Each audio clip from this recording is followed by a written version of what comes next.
أعوذ بالله من الشيطان الرجيم بسم الله الرحمن الرحيم رجال لا تلهيهم تجارة ولا بيع عن ذكر الله وإقام الصلاة وإيتاء الزكاة يخافون يوما تتقلب فيه القلوب والأبصار صدق الله مولانا العظيم رئيس القراء والمفسرين أستاذ العلماء والمحدثين شمس العارفين হযরত আল্লামা আব্দুল লতিফ চৌধুরী ফুলতলি সাহেব কিবলা রহমতুল্লাহ আলাইহির 18তম বার্ষিক ইসালে সওয়াব মাহফিলে ঐতিহাসিক এই বালাই হাওরে সমাগত আল্লামা ফুলতলি সাহেব কিবলা রহমতুল্লাহ আলাইহির লাখো মুরিদিন মুহিব্বিন এই মাহফিলে আল্লাহ রাব্বুল আলামিন আমাদের এই উপস্থিতিকে কবুল করুন আল্লাহুম্মা আমিন। আমরা ইতোমধ্যে মুর্শিদুল্লাহ হযরত বড় সাহেবের নসিহত এবং দোয়ায় শরীক হয়েছি। মদিনা তৈয়বা থেকে রাসূল আকরাম সাল্লাল্লাহু আলাইহি ওয়াসাল্লামের খানদানের দুই উজ্জ্বল প্রদীপ আমাদের মধ্যে এসে আমাদেরকে দোয়া দিয়ে ধন্য করেছেন, নসিহত করেছেন।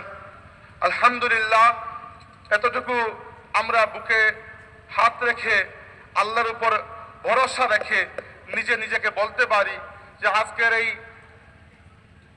ঠান্ডার মধ্যে আমাদের বসে থাকা ইনশাআল্লাহ আল্লাহ তাবারাকা ওয়া তাআলার দরবারে কামিয়াব হয়ে যাবে। সম্মানিত হাজিরিন, আমরা এই মাহফিলে আঞ্জুমানে আল ইসলাম বাংলাদেশ আঞ্জুমানে আল ইসলামের মুহতারাম সভাপতি হযরত মৌলানা হুসামউদ্দিন চৌধুরী ফুলতলির দিক নির্দেশনামূলক বক্তব্য শুনেছি এবং তিনি আগামী দিনে চলার পাথেয় হিসাবে আমাদেরকে কিছু নসিহত করেছেন। এছাড়াও আল্লামা ফুলতলি সাহেব কিবলা রহমতুল্লাহ আলাইহির খেদমত নিয়ে বিস্তর আলোচনা হয়েছে। আজকে বাংলাদেশের মুসলমান হিসেবে আমরা একটি যুগ সন্ধিক্ষণে দাঁড়িয়ে আছি বলা যায়। গত 2024 সালের আগস্ট মাসে বাংলাদেশে যে গণ অভ্যুত্থান হয়ে গেল, এরপর থেকে এখনো পর্যন্ত রাষ্ট্র হিসাবে আমাদের এই প্রিয় বাংলাদেশ এবং এই দেশের প্রায় 18 কোটির উপরে জনগণ একটি সংখ্যার মধ্যে আমরা সময় কাটাচ্ছি। এর নানাবিধ কারণও রয়েছে। এছাড়া গতকাল রাতে মদিনা শরীফের সাইয়্যিদ সাহেব একটা নসিহতের মধ্যে বলেছিলেন যে নিজেকে শুধুমাত্র নিজের নয়, নিজের পরিবারের নয়, বরং আল্লাহর রাসূলের উম্মতের একজন সদস্য হিসাবে যেন আমরা কল্পনা করি। সাহেব কিবলা রহমতুল্লাহ আলাইহি আমাদেরকে এভাবে আল্লাহর রাসূলের বৃহত্তর উম্মার সাথে জুড়ে দিয়ে গেছেন।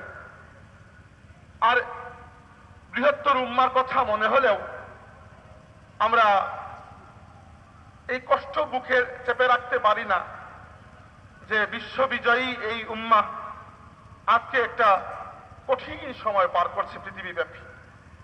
তো এই সময় আসলে আমার মতো মানুষের বলার কিছু নাই, নসিহত করার তো প্রশ্নই উঠে না।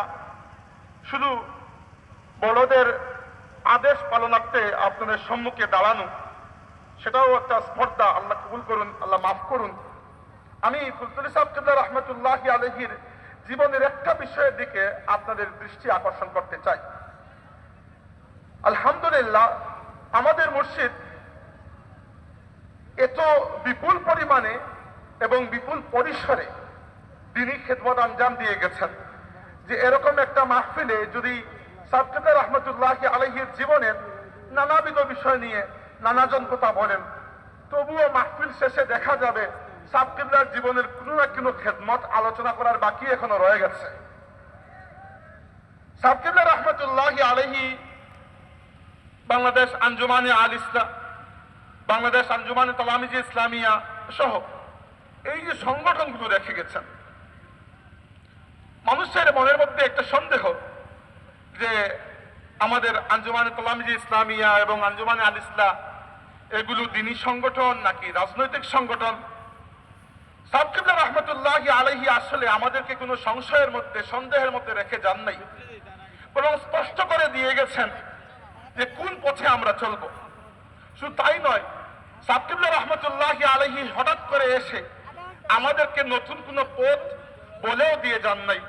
যে পথে ভারতীয় উপমহাদেশে ইসলাম এসেছে, যে পথ এবং মত সাহাবায়ে কেরামের পর মুজাদ্দিদিনের সিলসিলা ধরে এই শতাব্দীর অন্যতম মুজাদ্দিদ আল্লামা ফুলতুরি সাহেব কিবলা রহমতুল্লাহি আলাইহি পর্যন্ত এসে পৌঁছেছে, আঞ্জুমানে আল ইসলাম এবং তালামিজি ইসলামিয়া সেই পথে আছে এবং বুকে বিশ্বাস রাখতে পারি ইনশাআল্লাহ সেই পথেই থাকবে।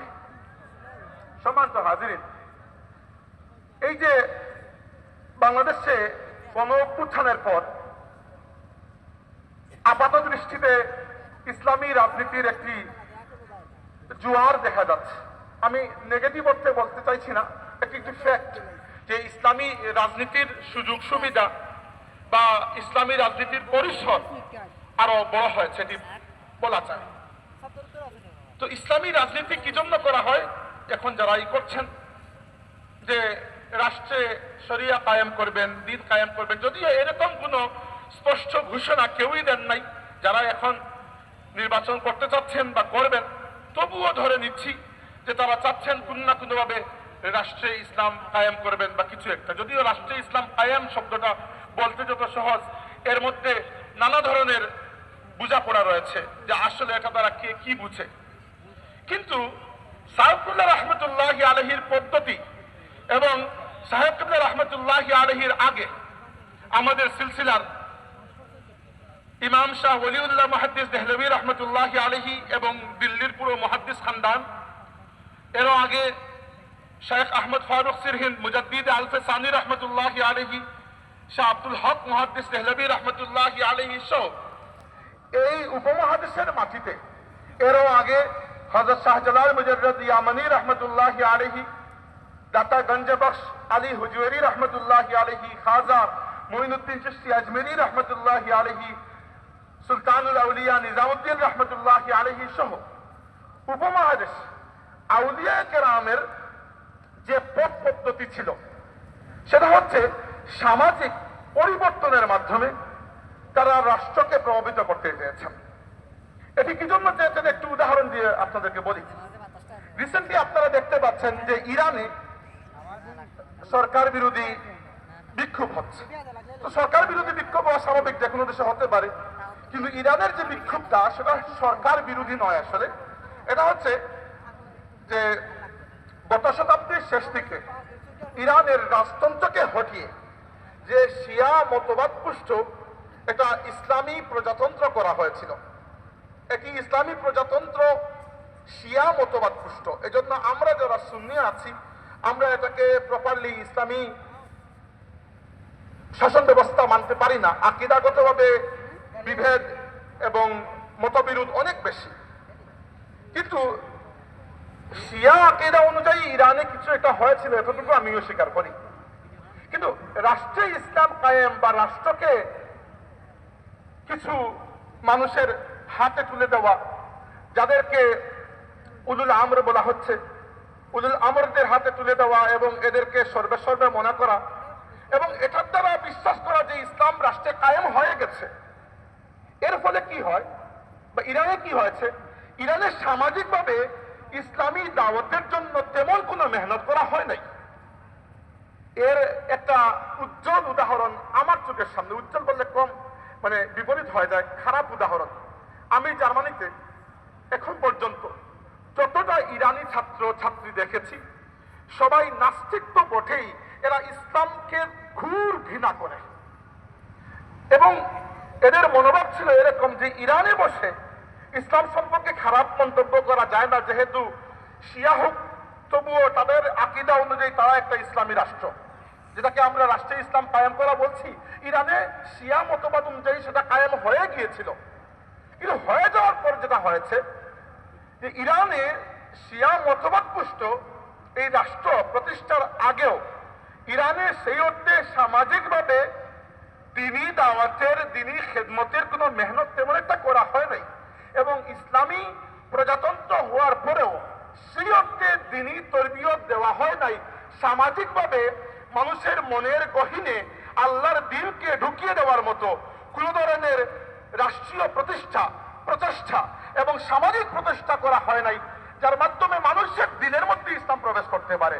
শুধুমাত্র রাষ্ট্র ব্যবস্থাকে তথাকথিত ইসলামাইজ করে তারা মনে করেছেন যে খেলাফতে হয়ে গেছে। এর ফলাফলস্বরূপ কি হয়েছে, ইরানের যে জেনারেশন উঠে এসেছে এরপরে 2-3টা জেনারেশন এখন পর্যন্ত, কমপক্ষে তো 2টা, এরা স্বৈরাচার বলতে অথবা ইসলাম বলতে সবকিছুকে একসাথে মিলিয়ে দিয়েছে। তাদের যে ইরানের রাষ্ট্র ক্ষমতা যারা আছে এরা কিছুটা স্বৈরাচারী মনোভাবের, তারা তাদের মতে, জনগণের মতে, আর এরা আবার ইসলামের নামে রাষ্ট্র পরিচালনা করছে। তো তাদের জন্য স্বৈরাচার আর ইসলাম নাউজুবিল্লাহ দুইটা সেম হয়ে গেছে। এই জন্য ইরানের মানুষের মনের মধ্যে ভয়ঙ্কর ইসলাম বিদ্বেষ ঢুকে গেছে। এখন যে ইরানে যে বিপ্লবটা হচ্ছে, এই আন্দোলনটা হচ্ছে, এই আন্দোলনটা পশ্চিমাদের জন্য ইরানকে একটা খাবার প্লেটে পরিণত করেছে, যে ইরানের এই শিয়া ইসলামী যে প্রজাতন্ত্র আছে সেটি ক্ষমতাচ্যুত হয়ে যাবে এবং ইরানে আবার সেকুলার শাসন কাঠামো বসানো তাদের জন্য সহজ হবে। এই হচ্ছে পশ্চিমাদের খেয়াল, এবং হয়তো হতে পারে যে আমেরিকা সরাসরি ইরানে হামলাও করতে পারে। তো এই ইরান আজকের পজিশনে গেল কিভাবে, যখন সামাজিকভাবে আপনি সমাজকে ইসলামের আলোয় আলোকিত করতে চাইবেন না বা এক্ষেত্রে মেহনত করবেন না, বরং সরাসরি রাজনীতিতে ইসলামকে নিয়ে আসতে চাইবেন, এটা একটা অসুবিধা। 2 নম্বর হচ্ছে বাংলাদেশের জন্য এটা মহা অসুবিধা। আজকে বাংলাদেশে রাজনৈতিক পরিসরে শুধু ইসলামকে যে নিয়ে আসা হয়েছে তা নয়, স্পষ্ট দেখতে পাচ্ছি আমরা কেউ কেউ রাজনৈতিক পরিসরে ইসলামকে চরম অপব্যবহার করছে। এরকম উদাহরণ আমরা দেখতে পাচ্ছি। এটা কি জন্য হয়েছে? এটা এজন্য হয়েছে যে উপমহাদেশে ইসলামের দাওয়াত নিয়ে যারা এসেছিলেন, সেই আউলিয়া কেরামের মত এবং পথ এবং আদর্শ এই সমাজে তারা যেভাবে প্রতিষ্ঠা করার চেষ্টা করেছেন, তথাকথিত কিছু ইসলামী রাজনৈতিক দল সেই আদর্শ থেকে সরে পড়েছে, এবং সরে পড়ার কারণে ইসলামকে বা আল্লাহর দিনকে এগিয়ে নেওয়া, আল্লাহর দিনের খেদমতের জন্য রাজনীতি করার পরিবর্তে এখন দেখা যাচ্ছে রাজনীতির জন্য আল্লাহর দিনকে অপব্যবহার করা হচ্ছে। তাই এখন যদি কেউ এসে জিজ্ঞেস করে যে তালামিয়া ইসলামিয়া বা আঞ্জুমানে আল ইসলাম এরা কি রাজনৈতিক সংগঠন নয়, আমি একত্রে বলতে পারি জি, একত্রে রাজনৈতিক সংগঠন। কিসের রাজনীতি? ওই ফুলতুলি সাহেব রহমতুল্লাহ আলাইহি সামাজিকভাবে আল্লাহর দিনকে সমাজে মানুষের অন্তরে অন্তরে ঘরে ঘরে পৌঁছে দেওয়ার জন্য যে সামাজিক সংস্কার এবং তাজদীদের আন্দোলন করেছেন আঞ্জুমানে আল ইসলাম এবং কালামিজি ইসলামিয়া, ফুলতুলি সাহেবের সেই দিনী রাজনীতিকে এগিয়ে নিয়ে যাচ্ছে।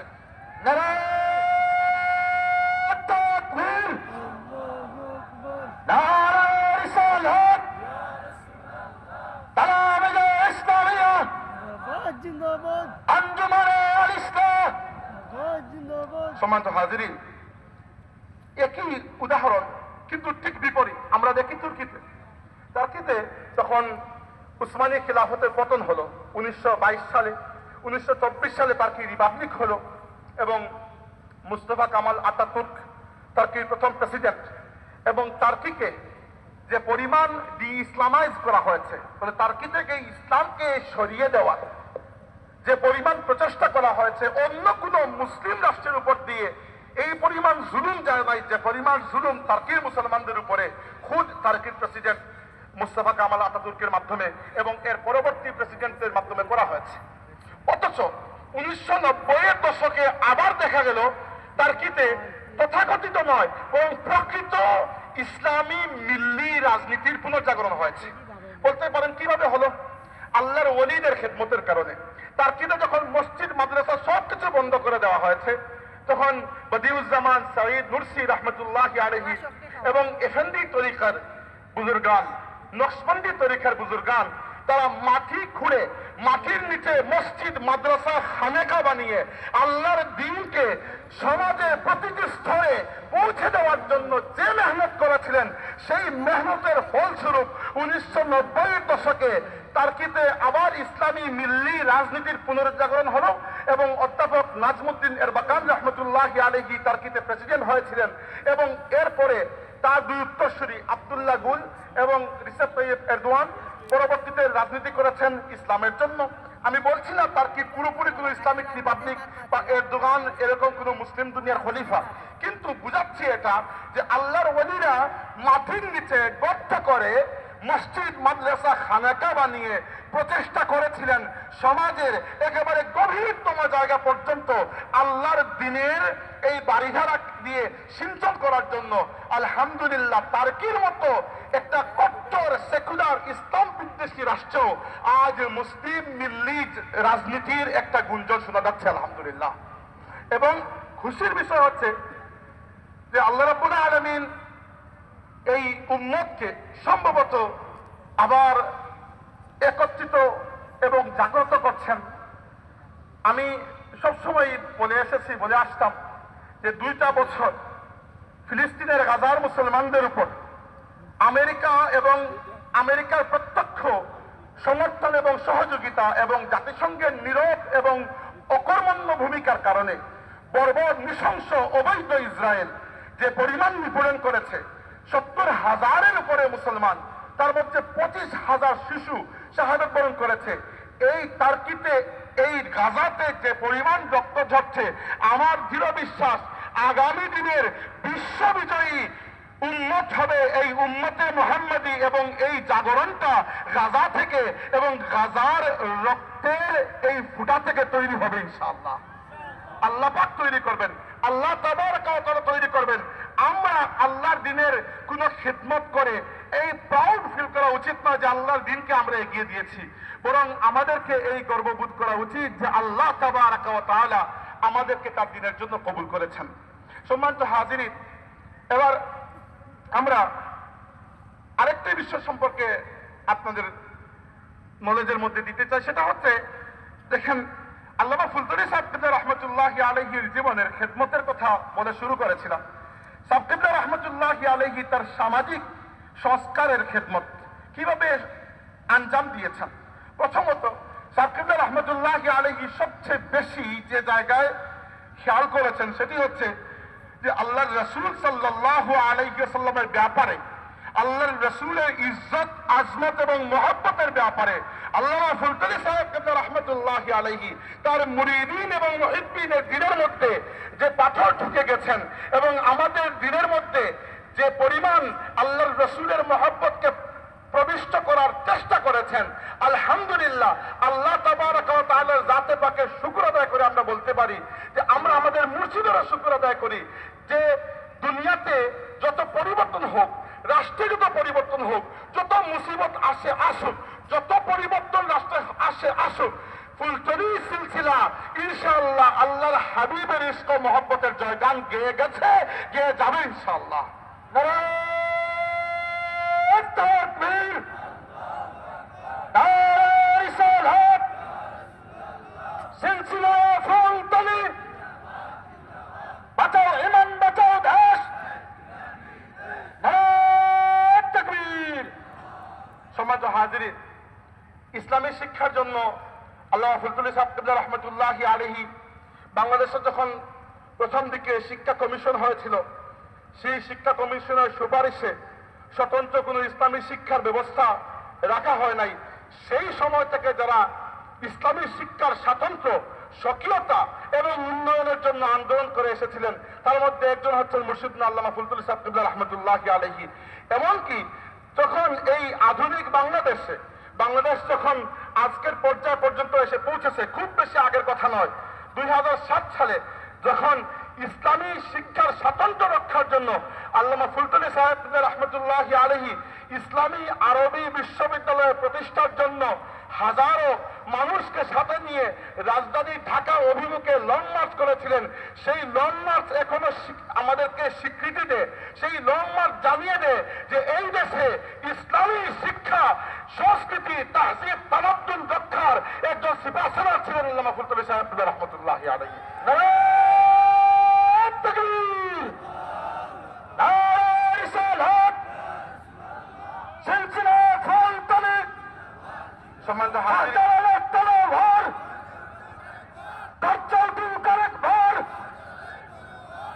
সম্মানিত হাজিরিন, সাদ কিবলা রহমতুল্লাহি আলাইহির মুবারক পদাঙ্ক অনুসরণে পরবর্তীতে গত সরকারের সময় যখন বাংলাদেশের শিক্ষা ব্যবস্থার ইসলামীকরণ করার পায়তারা স্বরূপ ট্রান্সজেন্ডার এবং সমকামিতার মতো ভয়াবহ ঘৃণ্য ইসলাম বিদ্বেষী ষড়যন্ত্রকে প্রবেশ করানোর চেষ্টা করা হয়েছে, তখন এই ফুলতলি সিলসিলা, বিশেষ করে আল্লামা ফুলতলি সাহেব রহমতুল্লাহি আলাইহি সুযোগ্য সাহায্যতা বাংলাদেশ আঞ্জুমানে আল ইসলামের মুহতারাম সভাপতি হযরত মৌলানা হুসামউদ্দিন চৌধুরী ফুলতলির নেতৃত্বে যে আন্দোলনের ডাক দেওয়া হয়েছিল এবং অত্যন্ত প্রজ্ঞার সাথে তার নেতৃত্বে আঞ্জুমানে আল ইসলাম তালামি ইসলামিয়া সহ ফুলতলি সিলসিলা এক্ষেত্রে যে বলিষ্ঠ ভূমিকা রেখেছিল, এই দেশে ইসলামী শিক্ষার সক্রিয়তার আন্দোলনের ইতিহাসে আঞ্জুমানে আল ইসলাম তালামি যে ইসলামিয়া সহ ফুলতলি সিলসিলার নামটি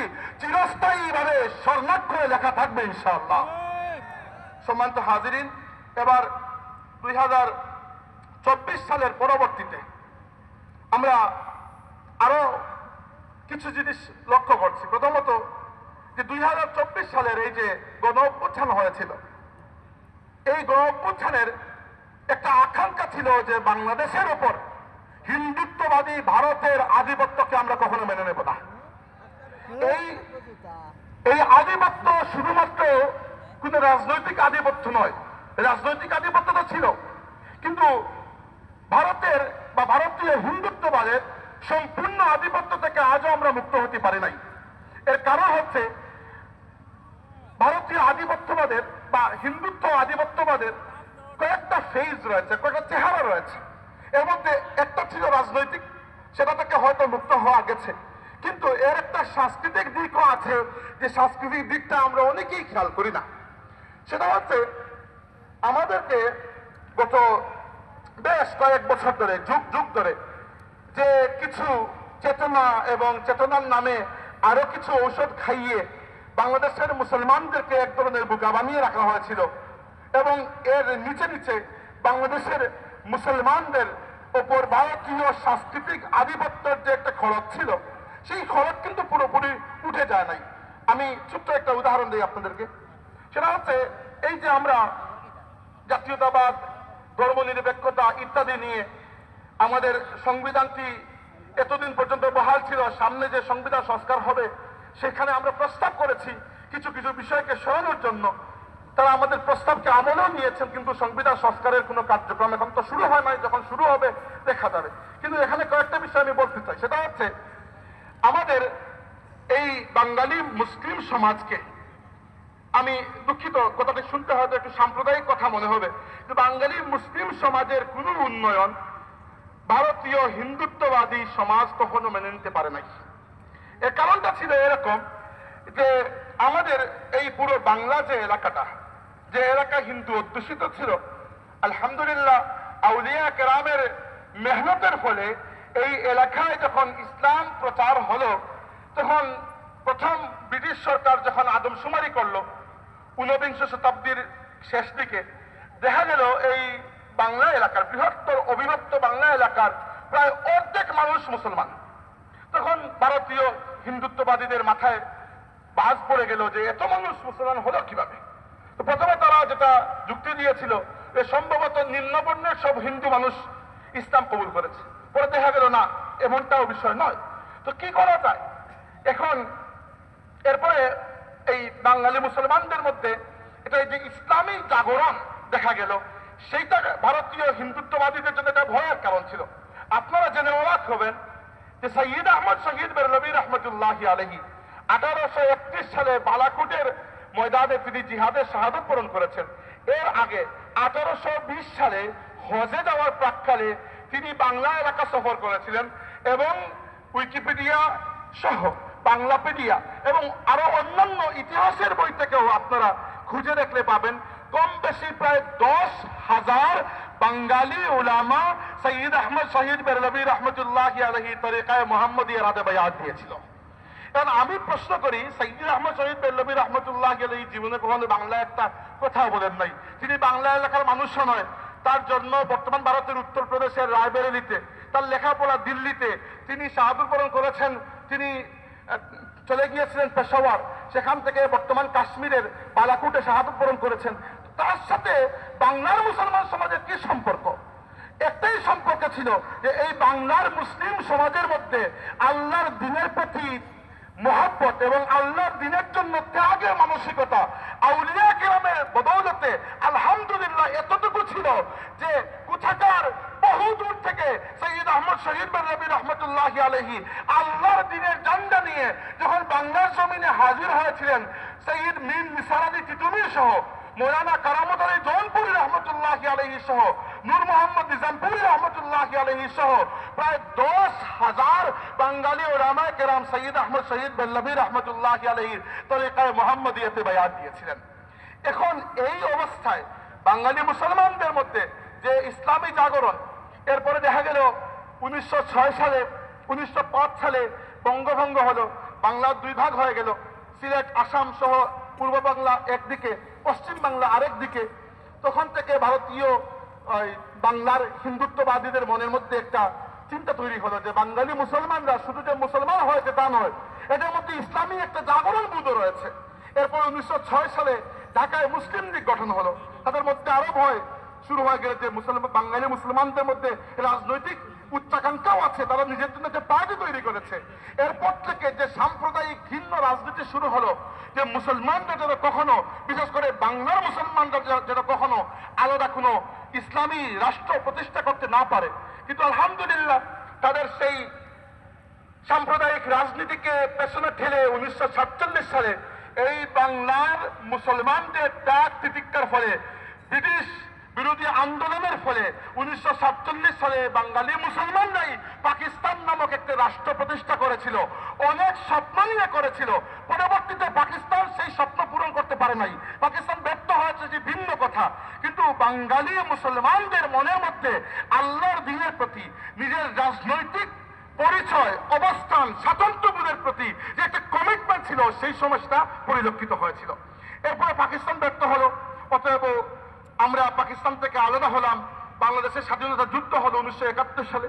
কিন্তু আমাদের বাঙালি মুসলমানদের, বিশেষ করে তখন এরপর থেকে বাংলাদেশের মুসলমানদের যে রাজনৈতিক, সামাজিক, সাংস্কৃতিক আকাঙ্ক্ষা, যে এসপিরেশন ছিল, যেটা নিয়ে 1906 সালে মুসলিম লীগ গঠন হয়েছিল, 1947 সালে ব্রিটিশ বিরোধী আন্দোলন থেকে আমরা বাঙালি মুসলমানরা নেতৃত্ব দিয়েছিলাম এবং ব্রিটিশদের হাত থেকে আজাদ হয়ে একটা মুসলিম রাষ্ট্র গঠন হয়েছিল।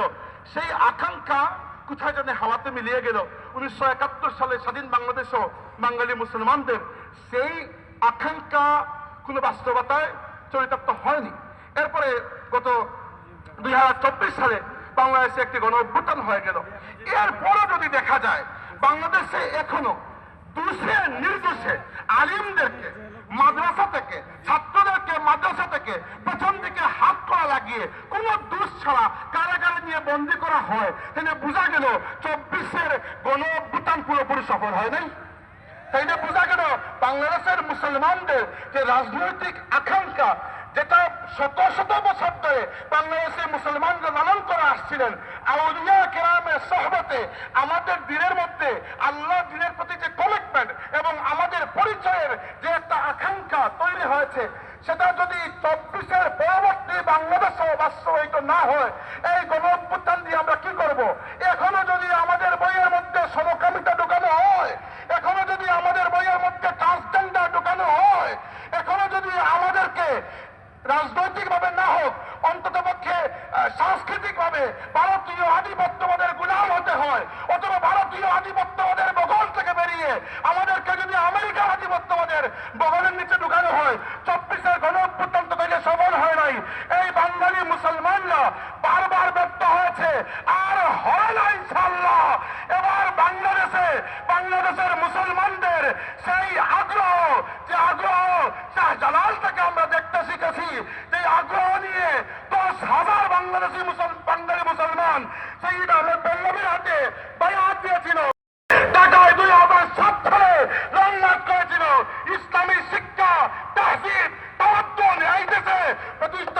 হবে ইনশাআল্লাহ।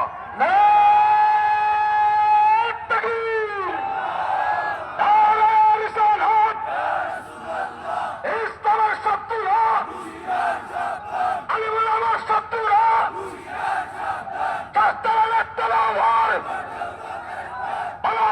হাতিয়ার সিলসিলা ফুল তুলে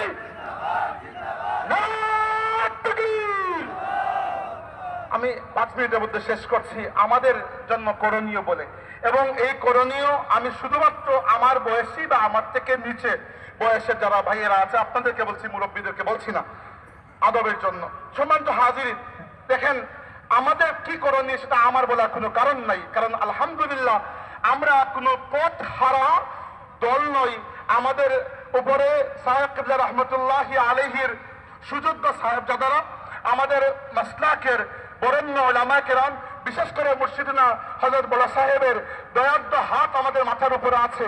আমরা কোনো মাঝিহীন নৌকার মতো উদ্ভ্রান্ত হয়ে ছুটে বেড়াই না। এবং আমার বক্তব্যের কিছু আগে বাংলাদেশ আঞ্জুমানে তালামিযে ইসলামিয়ার মোহতারাম সভাপতি তার বক্তব্যে বলেছিলেন, বাংলাদেশ আঞ্জুমানে তালামিযে ইসলামিয়ার কর্মীরা কখনো ক্যাম্পাসে অস্ত্রের রাজনীতি করে নাই, কখনো শিক্ষকদের সাথে বেয়াদবি করে নাই। এবং বাংলাদেশ আঞ্জুমানে তালামিযে ইসলামিয়ার রাজনীতি কোনটা? যে রাজনীতি সাহেব কিবলা রহমতুল্লাহি আলাইহি করেছেন সেই রাজনীতি মানেই ভোট নয়। সুদা সাহেব আজকে স্পষ্ট করে বলেছেন, যখন প্রতিকূল পরিবেশ ছিল, দরকার ছিল যে আল্লাহর দ্বীনের জন্য যা কিছু বলা যায় সেটি বলার জন্য একটা প্ল্যাটফর্মে যাওয়া, একটা চেষ্টা করা। সুদা সাহেব সেই চেষ্টাটা করেছেন, আল্লাহ তাবারাকা ওয়া তাআলা তাকে জাযা দান করুন। এবং এখনো আমাদের মাসলাকের পক্ষ থেকে রাজনৈতিকভাবে প্রচেষ্টা করা হচ্ছে।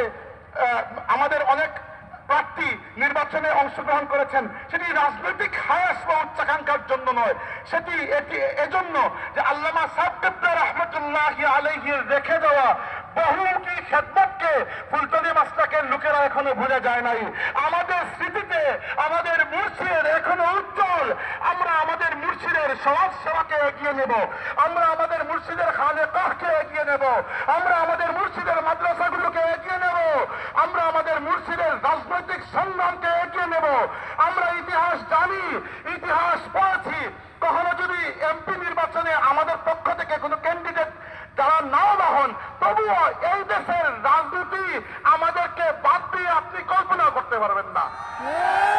কারণ কি? কারণ এজন্য নয় যে আমরা বড় দল, কিংবা এজন্য নয় যে আমরা ছোট দল। বড় দল ছোট দলের প্রশ্ন নয়, প্রশ্ন হচ্ছে আমরা একটা অবস্থান তৈরি করে রাজনীতি করি, এটা পরিচয়ের রাজনীতি। সে পরিচয়টা কি? সে পরিচয়টা হচ্ছে আমরা রাজনৈতিক স্বার্থে আল্লাহর দ্বীনকে ব্যবহার করে কখনো এই স্টেটমেন্ট দেই না যে আমরা শরিয়া কায়েম করব না। কারণ আপনি ইসলামের নামে রাজনীতি করছেন, আবার আপনি স্টেটমেন্ট দিচ্ছেন যে পরিপূর্ণ শরিয়া কায়েম করব না। এটা আল্লাহর দ্বীনের সাথে একটা বোকামি, একটা ধোঁকাবাজি ছাড়া কিছু নয়। রাজনৈতিক স্বার্থে আল্লাহর রাসূল সাল্লাল্লাহু আলাইহি ওয়াসাল্লামের পাক জাত, আল্লাহর রাসূলের সাহাবা কেরামের ইজ্জতকে সমানে ভূলুণ্ঠিত করা হচ্ছে। দ্বিতীয়ত হচ্ছে আল্লাহর দ্বীন কায়েমের ব্যাপারে কোনো স্পষ্ট ধারণা কারোর মধ্যেই নাই।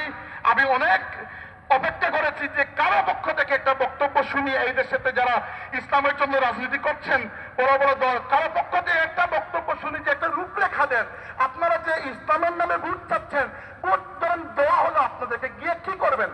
যারা অন্য নামে ভোট চাচ্ছে তাদের ব্যাপারে কথা এখন নয়, এখন কথা বলছি যারা ইসলামের নামে ভোট চাচ্ছেন, আপনারা কি প্রপারলি অথবা প্রপারলি না হোক মোটামুটি একটা ইসলামী রাষ্ট্র, আধুনিক ইসলামিক রাষ্ট্র পরিচালনার রূপরেখা কি দিতে পেরেছেন? এই যে অর্থনীতি, পৃথিবীর যে গোলকধাঁধার মধ্যে আমরা বন্দী হয়ে আছে, ক্যাপিটালিজমের গোলকধাঁধা, সেই গোলকধাঁধার মধ্যে আপনারা ইসলামী অর্থনীতিকে কিভাবে দাঁড় করাবেন? কোনো কিছুই দেন নাই। আপনারা শুরু চাচ্ছেন ইসলামকে ব্যবহার করে, আল্লাহর দ্বীনের নামকে ব্যবহার করে ক্ষমতায় যেতে।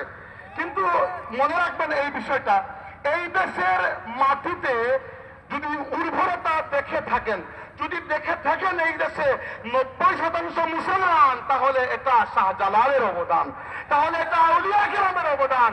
অতএব মনে রাখবেন এই বিষয়টা, আল্লাহর দ্বীনকে রাজনীতির স্বার্থে বিকৃত করবেন না। দ্বিতীয় হচ্ছে তালামিযে ইসলামিয়া এবং আঞ্জুমানে আল ইসলামের ব্যাপারে যখন প্রশ্ন করা হবে যে আমাদের ভবিষ্যৎ কর্মসূচি কি, আমাদের ভবিষ্যৎ কর্মসূচি সেটি যদি ফুলতলি সাহেব কেবলা রহমতুল্লাহ আলাইহি রেখে গেছেন। আমরা আমাদের এই বহুমুখী খেদমতকে আঞ্জাম দেওয়ার জন্য যখন প্রয়োজন হবে, তখন এখন যেরকম কিছু সংসদ সদস্য পদপ্রার্থী দাঁড়িয়েছেন নির্বাচনে, হয়তো পরবর্তীতে দাঁড়াবেন, যখন প্রয়োজন হবে না তখন দাঁড়াবেন না, কিন্তু মনে রাখবেন আমরা পরিচয় সৃষ্টি করে এরপরে রাজনীতি করতে হবে। রাজনীতি মানে শুধু ভোট নয়। একটা উদাহরণ দিয়ে বক্তব্য শেষ করছি। কাদেসিয়ার যুদ্ধে যখন সাদ ইবনে আবি ওয়াক্কাস রাদিয়াল্লাহু আনহুর নেতৃত্বে সাহাবায়ে কেরাম কাদেসিয়ার যুদ্ধে গিয়ে হাজির হয়েছেন, পারস্যের সেনাপতি রুস্তম সাদ ইবনে আবি ওয়াক্কাস রাদিয়াল্লাহু আনহুকে পত্র পাঠিয়েছে, তোমার সাথে আমার একটা কথা আছে যুদ্ধের আগে। তিনি নিজে না গিয়ে তার আরেকজন সেনাপতি, উনি আল্লাহর রাসূলের সাহাবী সাইয়্যিদুনা রিবঈ ইবনে আমির রাদিয়াল্লাহু আনহুকে প্রেরণ করেছেন রুস্তমের সাথে কথা বলার জন্য। তো রুস্তম তাদেরকে দেখে, মুসলমানদেরকে দেখে টিটকারি করলো, কারণ মুসলমানদের পোশাক আশাক এবং অস্ত্র শস্ত্রে বোঝা যাচ্ছে না যে এরা পারস্য সাম্রাজ্যের সাথে যুদ্ধ করতে এসেছে, মনে হচ্ছে এরা মরুভূমি থেকে উঠে এসেছে। সে এরকম মনে করছে যে তোমরা কোন সাহসে আমাদের সাথে যুদ্ধ করতে এসেছো, তোমাদের তো সেই পরিমাণ অস্ত্র শস্ত্রই নাই, কারা তোমরা? তাচ্ছিল্য করে জিজ্ঞেস করলো, কারা তোমরা?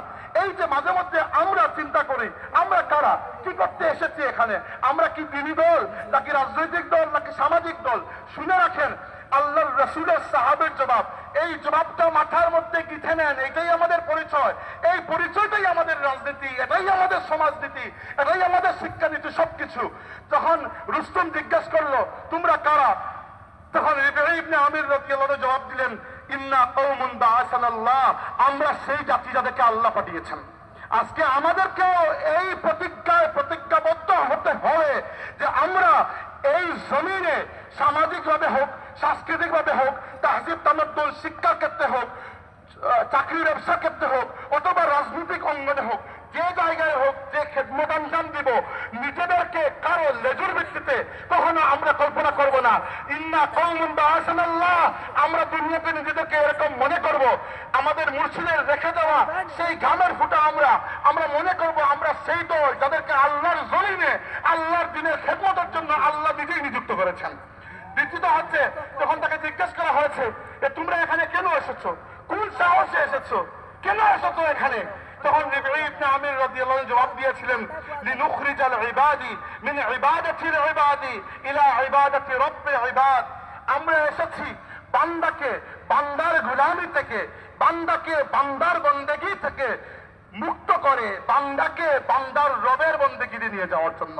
আমরাও ফুলতলি পুরো সিলসিলা, সৈয়দ আহমদ বেরলভীর পুরো কাফেলা, ইমাম শাহ ওলিউল্লাহ মুহাদ্দিস দেহলভীর রেখে যাওয়া পুরো চিন্তাধারা, পুরো আদর্শ, পুরো দর্শন, এবং শাহ আব্দুল হক মুহাদ্দিস দেহলভী এবং মুজাদ্দিদ আউসে সানির পুরো দর্শন, সবকিছু আমাদেরকে এই একটা বাক্য শিখিয়ে গেছে যে আমরা দুনিয়াতে এজন্য আছি যে আমাদের থাকার কারণে যেন আল্লাহর দ্বীনের খেদমত হয়। সেই খেদমত যেভাবে যখন যেরকম প্রয়োজন হয়, যতটা পদ্ধতি আছে করব, কিন্তু এতটুকু ওয়াদা দিতে পারি আল্লাহর দ্বীনের জন্য কিছু করতে গিয়ে আমাদের মধ্য থেকে অন্ততপক্ষে আল্লাহর দ্বীনের, আল্লাহর রসুলের সাহাবায়ে কেরামের কোনো অপমান অপদস্থতা হবে না ইনশাআল্লাহ। এতটুকু আমরা নিশ্চয়তা দিতে পারি। দ্বিতীয়ত হচ্ছে, আমার তরুণ ভাইদের প্রতি পরামর্শ হচ্ছে যে নিজেকে নিয়ে স্বপ্ন দেখুন। মানুষ তার স্বপ্নের সমান বড়। শুধু যদি নিজেকে একজন খুবই সাধারণ জায়গায় আপনি দেখতে চান, আমি কোনো প্রফেশনাল নাম বলে এখানে ছোট করতে চাই না, কিন্তু নিজেকে যদি খুবই ছোট হিসেবে দেখতে চান তাহলে আপনি ওই জায়গা পর্যন্তই পৌঁছাবেন। যদি আপনার মনে হয় যে এক যুগে ফুলতলি সাহেব কিবলা রহমতুল্লাহি আলাইহি যে কাজ করে গিয়েছেন, আমার যুগে আমি কেন সেই কাজ করতে পারবো না, তাহলে আল্লাহ রাব্বুল আলামিন সম্ভবত আপনাকে সেই তৌফিক দিয়ে দেবেন। গত পরশুদিন মদিনা শরীফের সাইয়্যিদ সাহেব আমাকে জিজ্ঞেস করেছিলেন তুমি কি করতে চাও পরবর্তীতে, আমি কিছুই বলতে পারিনি, আমার আসলেই কোনো জবাব জানা নাই। তখন তিনি জিজ্ঞেস করেছেন তুমি কেন সেই কাজ করতে চাও না যেটা তোমার দাদা করে গেছেন। তো আমিও আপনাদেরকে আজকেই প্রশ্ন করতে চাই, আপনি কেন আপনাকে সেই জায়গায় দেখতে চান না যে জায়গায় আল্লাহ ফুলতলি সাহেবকে পৌঁছিয়েছেন।